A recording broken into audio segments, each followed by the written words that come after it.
বন্ধুরা কালকে রাত্রিরে প্রচণ্ড ঝড়ের কারণে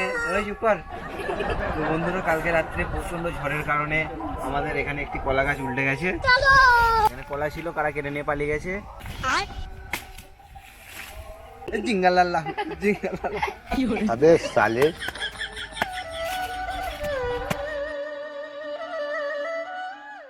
গাইস, কলা গাছ কেটে ফেলেছি আমরা। এর ভেতর থেকে থোড় বের করা যাক, চলো দেখাই কেমন। আমরা বের করছি, আর এই বাচ্চা ছেলেটা বলছে আমি তো একদম আজকে থোড়ের তরকারি খাবো। থোড়ের তরকারি থেকে খাওয়াচ্ছি না।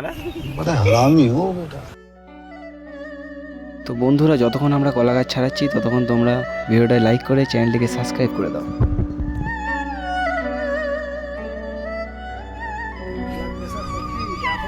তো গাইস দেখতেই পাচ্ছ, থোড় বের করে ফেলেছি আমরা। আর এই থোড় খেলে নাকি ব্লাড প্রেশার খুবই কমে যায়। তো যাদের ব্লাড প্রেশার আছে, থোড়ের তরকারি অবশ্যই খাও। নিজেও সুস্থ থাকো, লোকেও সুস্থ রাখো।